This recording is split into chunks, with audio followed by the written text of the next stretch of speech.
बिस्मिल्लाहिर्रहमानिर्रहीम। अस्सलाम वालेकुम नाज़रीन, आप यूट्यूब चैनल देख रहे हैं। मैं इमरान खान हूँ। आज इंसाफ का एक और कत्ल कर दिया गया। इमरान खान साहब को तोशा खाना 2 के केस में भी सज़ा सुना दी गई है। पहले देखें हुआ क्या है, इसकी टाइमलाइन देख लें आप। इमरान खान साहब की जो वकला की टीम है उन्हें इन्फॉर्म किया जाता है रात को 8 बजे कि सुबह जनाब तोशा खाना वाला केस लगेगा। बार बार ये केस इससे पहले लगता रहा, कैंसिल होता रहा, तो कन्फर्मेशन थी नहीं। लेकिन रात को कंफर्म किया जाता है सुबह केस लगेगा, आप फटाफट पहुंच जाएं। अब वकला जो है वो लाहौर में मौजूद है, कोई कहीं मौजूद है, तो सब लोग भागम दौड़ जो है वो कुछ भी करके, धुंध बहुत ज़्यादा थी, इसके बावजूद इस्लामाबाद पहुंच गए। फैमिली को अंदर नहीं जाने दिया गया और मखसूस लोगों को अंदर ले जाया गया। वकला को भी अंदर नहीं जाने दिया गया, सिर्फ सलमान सफदर साहब को अंदर जाने की इजाज़त मिली। अंदर उन्होंने क्या देखा और जो बाकी लोग हैं सोर्सेज वो क्या बताते हैं कि इमरान खान साहब और बुशरा बीबी जो है वो जो अदालत बनाई गई है अडियाला जेल में वहां पे मौजूद थे। जज शाहरुख अर्जुमंद वो जज साहब की कुर्सी पे आकर बैठ गए और अभी इस केस के अंदर मजीद कुछ दलाइल और मजीद कुछ शवाहिद सुने जाने थे। यानी अभी केस बाकी था, ऐसा नहीं था कि केस मुकम्मल हो गया। पहले नॉर्मली ये होता है कि अदालत केस को सुनती है, दोनों तरफ के दलाइल सुनती है और दोनों तरफ के गवाहान को सुनने के बाद अदालत किसी नतीजे पर पहुंचती है और फैसला महफूज करती है। बाद में आकर फैसला सुना दिया जाता है, नॉर्मली ये होता है। लेकिन यहां पे बड़े अजीबोगरीब तरीके से और उजलत में अचानक जज साहब ने फैसला सुनाना शुरू कर दिया। जो ऐनी शाहिदीन है उनमें से कुछ ने यह बताया कि इमरान खान साहब को जब बुलाया गया तो इमरान खान साहब नहीं उठे और इमरान खान साहब मुस्कुरा रहे थे, वो बुशरा बीबी से बातचीत कर रहे थे और जज ने फैसला सुनाना शुरू कर दिया। इमरान खान साहब मुस्कुराते रहे और जज साहब फैसला सुनाते रहे। जज साहब का जो फैसला है ये टोटल 59 सफ़हात पर मुश्तमिल है और 32 इसके पैराग्राफ हैं और जज साहब ने इमरान खान को और बुशरा बीबी को 17 साल की मजीद सज़ा सुना दी है। लेकिन उन्होंने आखिरी पैराग्राफ में लिखा कि जनाब इनमें से एक खातून है और एक की उम्र ज़्यादा है, लिहाजा मैं लिहाज कर रहा हूँ। ये लिहाज करते हुए उन्होंने तोशा खाना से तोहफा लेने पर इमरान खान को और बुशरा बीबी को 17 साल सजा सुना दी। और ये बात याद रखिएगा कि तोशा खाना का केस ऐसे नहीं है। पहले तो आप ये देख लें कि सजा सुनाई और उसके बाद इमरान खान साहब के साथ मैन हैंडलिंग की गई उनकी अहलिया के साथ। और ये बात इमरान खान साहब की बहनों ने जो इन्फॉर्मेशन बाहर आई उसकी बुनियाद पर कहा कि उन्हें बाकायदा धकेला गया। वहां पे जेल के अंदर पुलिस की भारी नफरी वहां पे मौजूद थी और सलमान सफदर साहब को भी मैन हैंडल किया गया, उन्हें भी खींचातानी की गई ताकि इमरान खान साहब कोई ज्यादा पैगाम दे ना सके।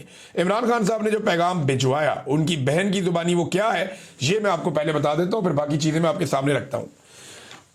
अलीमा खानम कहती हैं कि आज मैं आपको बताना चाहती हूं कि जैसे सलमान सफदर ने रात को हमें फोन किया, धुंध थी, मैं यहां थी, बहनें लाहौर में थी, कजन भी लाहौर में थे, तो जनाब ये बड़ी मुश्किल से वहां पे पहुंचे।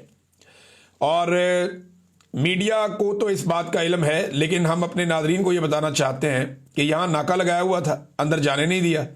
और पिंडी की तरफ से तकरीबन 1 किलोमीटर पहले एक और नाका लगाया गया था और गोरखपुर की तरफ भी तकरीबन 1 किलोमीटर पहले नाका लगाया हुआ था और ये इस मकाम पर भी नाका लगा हुआ है जहाँ इस वक्त हम खड़े हुए हैं। फिर उन्होंने कहा पुलिस बहुत ज़्यादा तैनात की गई है, जेल के दरवाजे से पहले ही लोगों को पंजाब पुलिस रोक रही है ताकि जेल के दरवाजे पर मौजूद पुलिस तक ये तकनीकी मौक़िफ़ इख्तियार किया जा सके कि फैमिली को अंदर कैसे भेजें, वो तो आया ही नहीं, वहाँ आएंगे तो भेजेंगे ना, लिहाजा फैमिली को करीब जाने ही नहीं दिया गया। फिर उन्होंने कहा जनाब कि हमें दोनों तरफ से घेर कर रोक लिया गया और ये कहा गया कि आज प्रोसिक्यूशन की जानिब से यानी सरकार की जानिब से रिबटल आएगा, उनकी जानिब से आज जवाब जमा करवाया जाएगा और सजा के बारे में फैसला शायद बाद में सुनाया जाए। फैसला बाद में आएगा, आज सिर्फ सरकार की बारी थी, प्रोसिक्यूशन की बारी थी। अच्छा, हमें यह भी जल्दी थी कि कहीं पे ये ना हो जाए कि अलकादर का केस लग जाए वहां पे हाई कोर्ट में। डोगर साहब 1 साल से ये केस नहीं सुन रहे, ये भी उन्होंने कहा। बहरहाल उन्होंने कहा जो सलमान सफदर के साथ हुआ वो पूरी तरह वादे नहीं हो सका। मैं आपको बताती हूं कि आज वो बदतमीजी पर आए हुए थे, सलमान सफदर को भी जबरदस्ती धक्के दिए गए, बुशरा बीबी और इमरान खान के साथ भी ज़बरदस्ती की जा रही थी, यहां तक कि उन्हें तकरीबन घसीट कर बाहर ले जाने की कोशिश की गई। इस घबराहट की वजह यह थी कि कहीं सलमान सफदर की इमरान खान से कोई तफसीली गुफ्तगू ना हो जाए, इसीलिए अंदर जाते ही फौरन सज़ा सुना दी गई। इमरान खान को पूरी बात सुनने का मौका भी नहीं दिया गया, सज़ा सुनाकर जज उठकर चले गए। इसके बावजूद इमरान खान ने चंद पैगाम भिजवाए हैं और हमें वो पैगाम मिल गए हैं। सबसे पहले इमरान खान ने कहा कि उन्हें इस बात का बहुत ज्यादा दुख है कि उनकी बहनों और दीगर खवातीन के साथ जेल के बाहर जो सलूक हो रहा है। उन्होंने कहा काश हम सलमान सफदर के जरिए ये पैगाम अंदर भिजवा सकते कि आप हमारी फिक्र ना करें, कोई बात नहीं है, मजबूती के साथ खड़े हैं और आप भी मजबूती के साथ खड़े हैं, खवातीन भी खड़ी होती हैं, कोई खौफजदा नहीं है। फिर इमरान खान ने बताया कि जिस तरह यास्मीन, इमरान खान साहब ने जो जेल में कहा, उन्होंने कहा जी यास्मीन राशिद और मारंग बलोच के साथ जुल्म किया जा रहा है, जिस तरह बुशरा बीबी के साथ तन्हाई में सलूक किया जा रहा है, कहते तन्हाई में डाला हुआ है, इस पर भी उन्होंने खवातीन के हवाले से बात की। फिर उन्होंने अपना और बुशरा बीबी की सूरत हाल बयान करते हुए कहा कि उन्हें तन्हाई में रखकर शदीद ज़हनी अजियत दी जा रही है और इन दोनों के पास टीवी भी नहीं है जेल में। हालांकि जो शख्स जेल में जा चुका होता है वो जानता है कि जब कुछ करने को ना हो तो उसके पास कुरान पाक और किताबें मौजूद होती हैं, लेकिन इमरान खान साहब को जो है वो किताबें भी नहीं दी जा रही। पूरी जेल के बाद टेलीविज़न देखने की सहूलत है, लेकिन इमरान खान को और बुशरा बीबी को ये सहूलत मैसर नहीं है। किताबों के लिए हमने जज अमजद साहब को बार बार कह रखा है, अब 2 हफ्ते हो चुके हैं, 11 किताबों की लिस्ट उनको दी थी, लेकिन किताबें इमरान खान साहब तक नहीं पहुंची। इमरान खान ने अपने साथ होने वाले तशद्दुद का जिक्र किया और कहा कि उनके साथ जो गैर इंसानी सलूक किया जा रहा है वो इंतहाई सख्त और नाकाबिल कबूल है। उन्होंने वादे तौर पर कहा कि उन्हें ज़हनी अजियत दी जा रही है। फिर उन्होंने तस्वीर के बारे में जिक्र किया जो इमरान खान साहब की इससे पहले वाली थी, उस पर उन्होंने बात की। लेकिन इमरान खान ने पाकिस्तान में कानून की हुक्मरानी और इंसाफ के निज़ाम पर बात की। उन्होंने कहा कि इस वक्त जो जजेस हक के लिए खड़े हो गए हैं वो पाकिस्तान के हीरोज़ हैं। याद रखें तारीख में एक बाब 2007 में भी गुजरा था जब डिक्टेटर के साथ बहुत सारे जजेस खड़े हो गए थे जिन्हें पीसीओ जजेस कहा जाता था, जबकि जो जजेस उस डिक्टेटर के खिलाफ खड़े हुए थे उन्हें हीरोज़ माना जाता था और आज तक उन्हें हीरो ही समझा जाता है। आज भी वो जजेस जो इस निज़ाम के खिलाफ खड़े हैं, जिसे ये लोग दफन कर रहे हैं, और जो कानून की हुक्मरानी के लिए डटे हुए हैं जो जजेस, इमरान खान के मुताबिक वो पाकिस्तान के हीरोज़ हैं। और ये पीसीओ जजेस हैं जो हुक्मरानों के अहकामात पर फैसले लिख कर दे रहे हैं, जैसे कि आज जज ने लिख कर दिया। वही पीसीओ जजेस हैं। कौम को ज़मीर वाले जजेस और बेज़मीर जजेस में फ़र्क करना होगा, क्योंकि इस वक्त पाकिस्तान में जुल्म का निज़ाम का साथ देने वाले यही पीसीओ जजेस हैं। यानी इन जजेस को उन्होंने एक मरतबा फिर पीसीओ जजेस करार दिया। फिर इमरान खान साहब ने कहा कि जब मैं किसी शख्स का नाम लेता हूं तो अपनी फ़ौज के बारे में कहते हैं कि फ़ौज को कह रहा हूं, नहीं, ये फ़ौज मेरी है, ये पाकिस्तान की फ़ौज है और मैंने कभी भी इसके खिलाफ बात नहीं की है, मैं इदारे के खिलाफ कभी नहीं बोला। फ़ौज मेरी है और ये कौम की फ़ौज है। इसके बावजूद ये कहा जाता है कि इमरान खान ने इदारों पे हमला किया। इमरान खान ने ये बात अखबारात में यानी पढ़ी, उन्होंने कहा, ये अखबार में इमरान खान साहब ने पढ़ा कि उनके ऊपर इल्ज़ाम लगाया जाता है कि इमरान खान साहब इदारों पे हमला कर रहे हैं। तो इमरान खान साहब ने दोबारा कहा कि ये मेरी फ़ौज है, मैं एक बार फिर दोहरा रही हूँ, ये पाकिस्तान की फ़ौज है और मैंने इसके खिलाफ आज तक कोई बात नहीं की, ये इमरान खान ने कहा है। लेकिन इसके साथ इमरान खान ने कहा कि जेल में मेरे साथ और बुशरा बीबी के साथ जो कुछ हो रहा है उसका जिम्मेदार एक कर्नल है। उन्होंने ये भी कहा कि जब मैं आसिम मुनीर का नाम लेता हूं तो मैं एक फ़र्द का नाम लेता हूं, वो कोई वोट लेकर पाकिस्तान पर नहीं बैठा, ना ही किसी रेफरेंडम के जरिए इक़्तिदार में आया है। जैसा कि मैं पहले भी कह चुकी हूं कि उन्होंने ये लफ्ज़ इस्तेमाल नहीं किया, बल्कि मैं कह रही हूं कि वो एक सरकारी मुलाजिम है और आप पूरी फ़ौज को इस एक शख्स के बराबर नहीं ठहरा सकते। जिस तरह आज आप मुशर्रफ का नाम लेते हैं, माजी में ज़ियाउल हक का कहते थे, तो पूरी फ़ौज को आप नहीं कहते थे, आप इन डिक्टेटरों को कहते थे। जब आप मुशर्रफ का नाम लेते हैं तो कभी नहीं कहते कि पूरी फ़ौज ख़राब थी, बल्कि हमेशा ये कहते हैं मुशर्रफ एक डिक्टेटर था। इसी तरह ज़ियाउल हक एक डिक्टेटर था और इसने जमहूरी निज़ाम को तबाह किया। तो अगर आज आप आसिम मुनीर का नाम लेते हैं क्योंकि इस वक्त वो पाकिस्तान के इंचार्ज हैं, तो इमरान खान कहते हैं कि मैं अपनी फ़ौज के साथ हूँ, लेकिन मेरे साथ जो जुल्म हो रहा है वो आसिम मुनीर के अहकामात और कानून के तहत हो रहा है। ये बात वाज़ेह हो गई है। इसके बाद इमरान खान ने कहा कि मेरे जो केसेस हैं, जैसा कि उन्होंने सलमान सफदर को भी कहा कि आप मेरे केसेस अब जाके हाई कोर्ट में लगवाएं, जो भी तरीकाकार हो, जजेस के हालात जो भी हों या अदालतों के मामला जो भी हों, आप हमारे केसेस को आगे बढ़ाएं। उन्होंने ये भी कहा कि रूल ऑफ लॉ के लिए इस वक्त वकला पर बहुत बड़ी जिम्मेदारी आयद होती है। उन्होंने ILF को कहा कि वकला मजबूती से आगे बढ़ें। ये पैगाम सलमान अकरम राजा साहब को भी दिया गया है कि इस वक्त फ्रंट फुट पर आकर जो मरकजी किरदार है वो ILF को अदा करना होगा। फिर इमरान खान ने एक पैगाम सुहेल अफरीदी के लिए दिया। उन्होंने कहा कि स्ट्रीट मूवमेंट के लिए तैयारी पकड़ ले। स्ट्रीट मूवमेंट यानी गलियों के अंदर एहतजाज, पूरी एक मुल्क के अंदर एक स्ट्रीट मूवमेंट चले। इमरान खान साहब उसका जिक्र कर रहे हैं। अगले वीलॉग में हम इसकी तफसीलात में जाएंगे कि एक्चुअली ये होना क्या है। उन्होंने कहा जी स्ट्रीट मूवमेंट के लिए तैयारी पकड़े। उन्होंने वादे तौर पर कहा कि स्ट्रीट मूवमेंट के लिए तैयारी करें। और आखिर में इमरान खान ने जो सबसे अहम बात है वो कही थी, जिद्दोजहद इबादत है और मैं शहादत के लिए तैयार हूं। ये जनाब इमरान खान साहब का स्टेटमेंट है जो उन्होंने जेल के अंदर दिया। अब ये केस इस वक्त क्यों सुनाया गया, लेकिन ना किसी को भी नहीं पता था आज फैसला सुना दिया जाएगा। जज साहब लिखा लिखाया फैसला लेकर आए, आगे जज साहब ने सुना दिया। क्यों?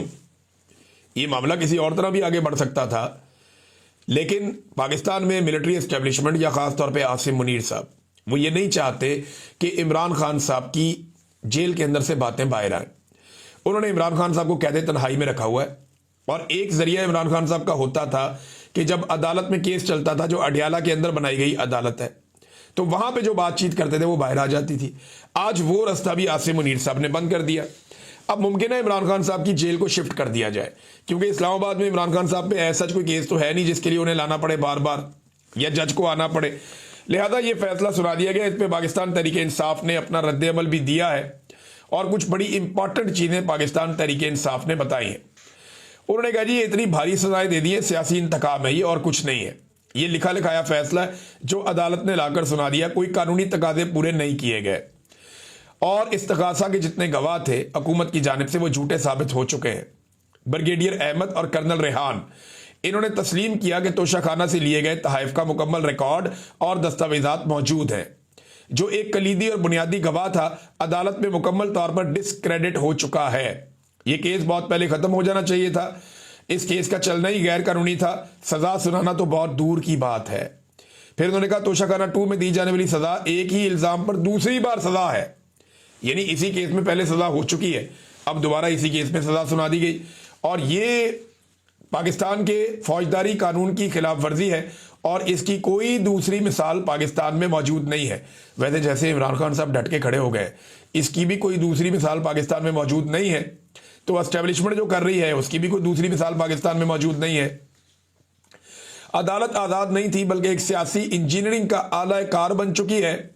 इमरान खान साहब ने सारी हकीकत 1 अक्टूबर को दुनिया के सामने रख दी थी और आज ये फैसला इस बात पर आखिरी मोहर लगाई जा रही है कि पाकिस्तान में रूल ऑफ लॉ को दफन कर दिया गया है।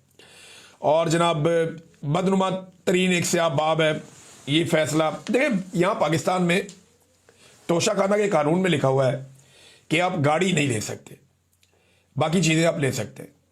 आप कीमत दें, आप वो चीज़ें ले लें। तोशाखाना में जो चीज़ें आई उनके पैसे जमा करवाएं, चीज़ें ले लें। इमरान खान ने, बुशरा बीबी ने ये किया। लेकिन तोशाखाना के कानून में लिखा हुआ है कि गाड़ी आप नहीं ले सकते। जिन्होंने गाड़ियां ली उनमें कोई सदर है, कोई चेयरमैन सेनेट है, उनमें कोई जो है वो पाकिस्तान की हुक्मरानी संभाला हुआ है। जिन्होंने गाड़ियां ली हैं उनके खिलाफ कुछ नहीं। वो केस जरा आप देखिए। इमरान खान का केस धड़ाधड़ इन्होंने चलाया जो 2024 में बनाया गया तोशाखाना 2 और उजलत में फैसला सुना दिया गया। जबकि जो गाड़ियों वाला केस है, तोशाखाना से गाड़ियां लेने वाला केस, चाहे नवाज शरीफ है, यूसुफ रजा गिलानी है, आसिफ अली जरदारी है, मरियम नवाज है, वो केस 2019 में बना। आज 6 साल गुजरने के बावजूद उस केस में कुछ नहीं हुआ।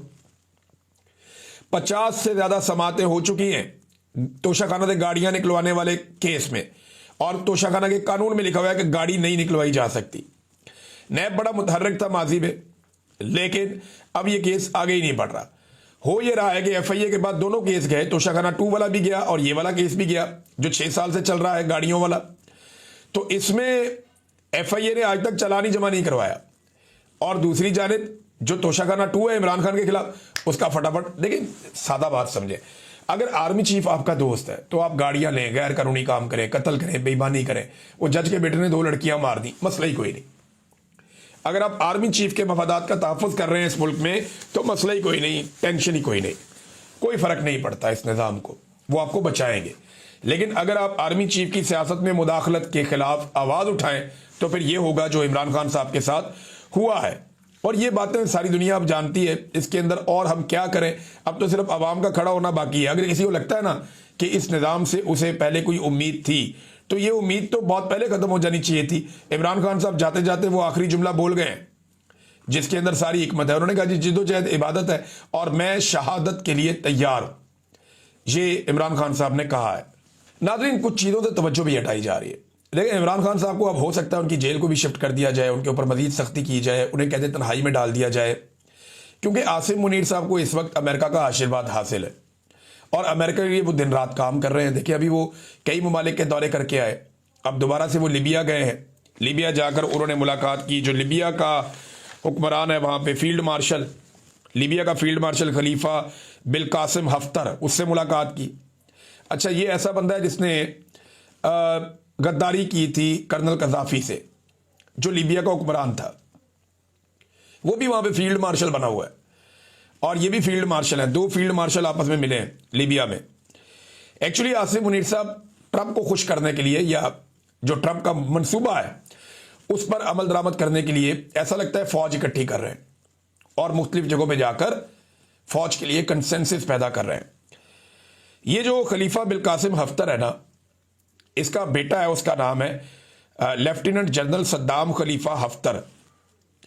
आप अंदाजा करें, इसकी उम्र 34 साल है और ये तरक्की करते करते लेफ्टिनेंट जनरल बन गया 34 साल की उम्र में। ना सिर्फ ये लेफ्टिनेंट जनरल बन गया, बल्कि ये फौज में उसका नायब भी है। ऐसे बंदे जो हैं वो अभी भी दुनिया में मौजूद हैं। डिक्टेटरशिप की बदतरीन मिसालें, पाकिस्तान में भी बहरहाल डिक्टेटरशिप है। और अब अमेरिका ने जब पोल खोल दिया और अमेरिका ने सारी दुनिया के सामने रख दिया कि जनाब पाकिस्तान के जो हुक्मरान हैं ये खुद अमेरिका को कह रहे हैं, जनाब बताएं आपको चाहिए क्या, हम अपनी फौज भेजते हैं गजा में और डोनाल्ड ट्रंप के मंसूबे पे अमल दरामद करवाते हैं। अब कौम को सौदा क्या बेचा जा रहा है?